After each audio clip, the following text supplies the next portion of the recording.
Ah, les limites d'utilisation de Claude. C'est incroyablement frustrant, n'est-ce pas? Si on a cette impression de se heurter constamment à un mur, eh bien on n'est pas tout seul. Dans cette analyse, on va voir ensemble des solutions bien concrètes pour enfin maîtriser l'outil. On est en plein milieu d'un projet et tout se passe bien, on est dans le flow et bam, le voilà. Ce fameux message qui stoppe tout net. C'est une expérience que bien trop d'utilisateurs partagent. Et ce qui est sans doute le plus exaspérant, c'est ce manque de transparence. On a l'impression que l'indicateur d'utilisation fait un peu n'importe quoi. En fait, c'est parce qu'il dépend de tout un tas de variables complexes et cachées. Et c'est justement ça qui rend ces limites si déroutantes. Alors, pour bien comprendre le problème, le mieux c'est de regarder les chiffres. Analysons un peu ce que chaque forfait propose réellement. Voici donc les chiffres officiels. Pour le forfait pro de base, à 20 $, on a droit à environ 45 messages toutes les 5 heures. Ensuite, on peut bien sûr passer au forfait max pour multiplier cet usage, mais là, le coût explose littéralement. On voit bien que le rapport entre le prix et le nombre de messages atteint vite ses limites lui aussi. Et voilà le point crucial. Payer plus cher ne résout pas le fond du problème.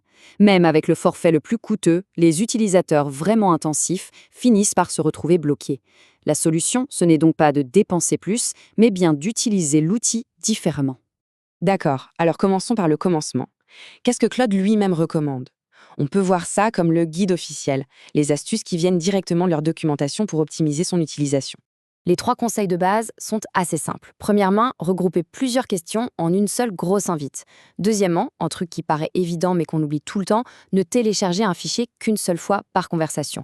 Et enfin, le conseil le plus important, et on va y revenir en détail, utiliser la fonction projet. C'est ça la clé pour vraiment économiser, en mettant les documents en cache. Bon, ça, c'était la version officielle. Maintenant, passons aux astuces non officielles, celles qui ont été découvertes par la communauté. Ce sont les techniques un peu plus malignes développées par ceux qui utilisent Claude de manière intensive au quotidien. Cette citation d'un utilisateur sur Reddit, elle est parfaite. Elle illustre un principe fondamental, la brièveté. En gardant mes conversations extrêmement courtes et ciblées, on peut réduire sa consommation de manière radicale. C'est un vrai changement de mentalité à opérer. Concrètement, ça veut dire quoi? Il faut voir Claude comme un outil pour une tâche précise, pas comme un partenaire de discussion. Un gros projet, on le découpe en plusieurs petites conversations bien distinctes.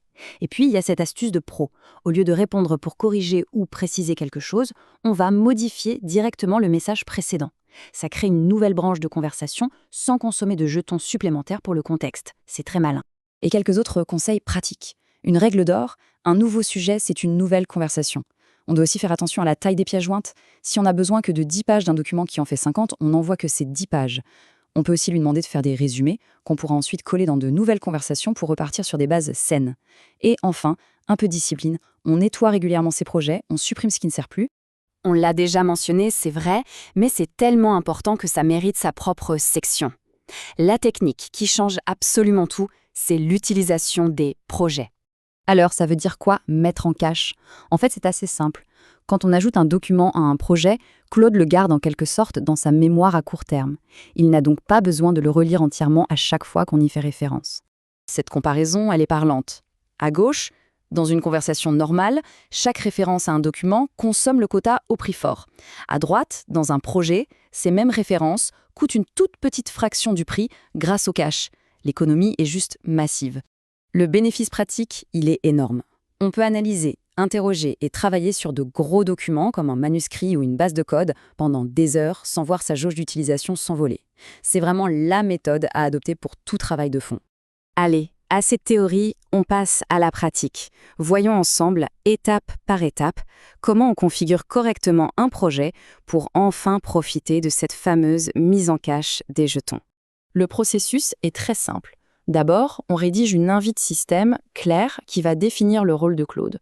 Ensuite, on crée le projet, on lui donne un nom, on colle ses instructions dans la section dédiée, puis on y télécharge les documents de référence, et enfin, et c'est le plus important, pour chaque nouvelle tâche liée à ces documents, on ouvre une nouvelle conversation au sein même de ce projet.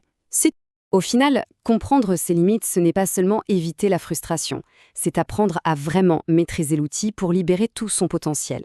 Maintenant que les règles du jeu sont plus claires, la question n'est plus de savoir si on va atteindre la limite, mais plutôt qu'est-ce qu'on va bien pouvoir construire avec ça.